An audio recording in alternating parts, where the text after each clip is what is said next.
Mesdames, Messieurs, je suis présentement en compagnie de Monsieur Jean-François Cacou, directeur général de la ville de Percé, en ce mardi 21 avril pour notre rencontre hebdomadaire. Donc, tout d'abord, bonjour Monsieur Cacou. Bonjour Mirko. Alors, la semaine dernière, on discutait naturellement de plusieurs dossiers en général qui suivent leur chemin au niveau de la ville de Percé. C'est sûr qu'en ce moment, les choses vont bon train, mais quand même au ralenti étant donné la situation. On parlait beaucoup de nettoyage, de ménage de printemps, de début de préparation à l'entretien des routes. Tout ça chemine toujours, mais au ralenti. Effectivement, on a commencé les travaux de nettoyage d'après-hiver. On a une chance cette année, c'est que le printemps est au rendez-vous assez rapidement. Donc, on a beaucoup de soleil et on profite de ça pour nettoyer un peu le territoire de la municipalité. C'est des choses qu'on avait déjà dit qu'on ferait de toute façon. Et c'est essentiel pour pas qu'il y ait de la poussière, des graviers, du mobilier qui a été brisé par les tempêtes hivernales et qui traînent n'importe comment. C'est important de garder notre territoire et notre ville propre. En ce qui concerne maintenant la participation de la population à ces initiatives-là, on demanderait quand même une solidarité et de l'information de la part de nos citoyens sur certains travaux spécifiques qui pourraient être à faire, mais que la ville n'a pas pu prendre connaissance, dû naturellement au grand territoire et tout ça. Donc, on fait un peu un appel à la population pour bien nous informer, là, si jamais il y avait des travaux urgents ou des observations qui seraient faites par la population, d'en informer les autorités municipales. Exact. Vous savez, Percé, c'est aussi grand que Montréal. On a du mal à se le dire des fois où on pense pas à ça. Mais moi, mon équipe municipale, c'est 40-50 personnes. Donc, ils doivent gérer 550 km². C'est quand même énorme. Hein? On va pas se le cacher, c'est quand même énorme. Ça ne veut pas dire qu'on ne peut pas le faire ou qu'on ne veut pas le faire. Non, pas du tout.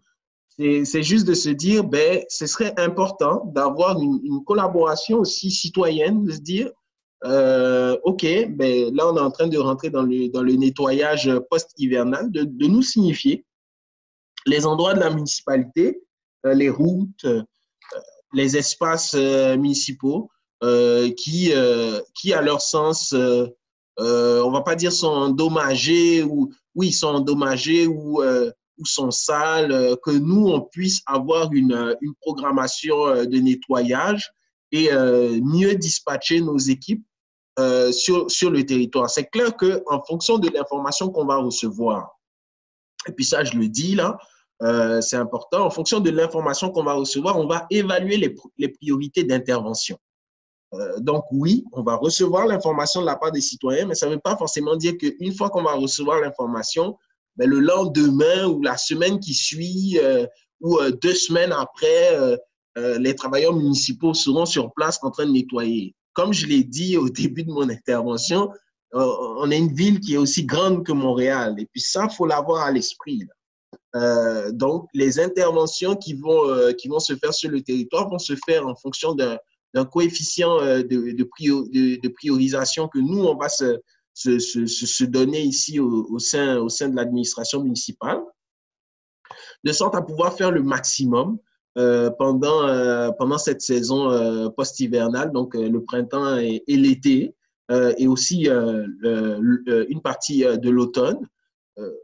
On va pouvoir agir sur le territoire de la municipalité et donner une réponse efficiente pour l'entretien de nos infrastructures municipales. Donc, c'est un appel. C'est un appel aussi qu'on fait aux citoyens pour dire, OK, quels sont les endroits de la municipalité où vous vivez, où il y a des difficultés. C'est clair qu'il y a comment je vais expliquer ça? Il y a je vais pas dire il y a des significations qui reviennent année après année. Ça, c'est normal. On les reçoit, on les traite du mieux qu'on peut. avec les moyens qu'on a. Mais c'est important de savoir pour pouvoir nous classifier nos interventions sur le territoire, effectivement. Un peu d'informations en ce qui concerne la nouvelle caserne. Les choses suivent leur chemin, disons. Effectivement, les choses suivent leur chemin pour la caserne des pompiers de Barachois, la nouvelle caserne qu'on va construire. En ce moment, on est en consultation écrite, donc on a posté sur le site internet de la municipalité les informations relatives notamment à l'histoire du projet et puis à comment est-ce que la municipalité veut réaliser ce projet. Donc, on invite les citoyens à consulter ce document qui est très exhaustif et à émettre des commentaires ou à poser des questions à la greffière qui se fera un plaisir de répondre à toutes les questions sur ce projet-là. Et puis, en ce qui concerne le fameux quai, c'est complètement à zéro les travaux au moment où on se parle. Ce n'est pas considéré comme un service essentiel, si je comprends bien. Ben, depuis le début de l'arrêt des travaux, le quai fait partie des chantiers qui ont été mis en pause. Donc, jusqu'à preuve du contraire, c'est toujours la même chose en ce moment. Et en terminant pour notre rencontre hebdomadaire de cette semaine, on discutait en préparation d'entrevue de l'importance de bien se préparer, d'avoir surtout un message envers les entrepreneurs, d'être vif par rapport à naturellement un redémarrage lent, mais qui va finir par arriver, de bien se préparer, de faire des scénarios, d'avoir une réflexion et d'être prêt pour faire face à un redémarrage de l'économie, qu'il soit à moyen ou à long terme. Il est très important de bien y réfléchir et de bien se préparer. Hein? Effectivement, c'est un message que moi je voulais lancer à tous les entrepreneurs, de ne pas désespérer premièrement. C'est clair que l'économie va reprendre. Quand elle va reprendre, on ne sait pas comment elle va reprendre. Elle peut reprendre d'une façon très brutale, elle peut reprendre d'une façon très douce. Jusqu'à preuve du contraire, il n'y a personne qui a une idée claire de comment est-ce que ça va reprendre. C'est clair et net que la demande sera au rendez-vous et il faudra y répondre. Donc, ce qu'il faut faire en ce moment, c'est de profiter de ce temps de confinement pour établir au moins 2 ou 3 scénarios qu'on pense avec notre jugement professionnel. Et puis, je pense que tous les entrepreneurs en affaires à date, que ce soit sur le territoire de la ville de Percé ou bien même dans le territoire de la MRC du Rocher-Percé, sont des entrepreneurs aguerris qui ont un jugement professionnel assez aiguisé. Et de pouvoir mettre à l'épreuve ce jugement professionnel et se dire, OK, c'est établir 2 ou 3 scénarios de reprise qui me permettront moi, en tant qu'entrepreneur, de pouvoir reprendre rapidement sans pour autant attendre que ce soit des parachutes ou des packages de stimulus qui pourraient être produits par le gouvernement, notamment au niveau de la relance économique. Est-ce que ça ne va pas se faire? Bien sûr que si, ça va se faire.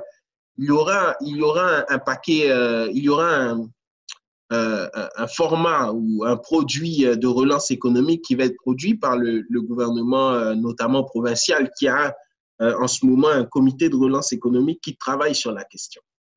La question à se poser, c'est de se dire, OK, oui, il y aura une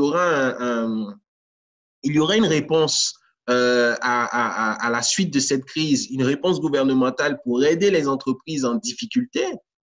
Mais moi, en tant qu'entrepreneur, ma responsabilité, c'est de ne pas forcément attendre cette réponse à 100% qui pourrait être un préjudice pour moi à la reprise économique.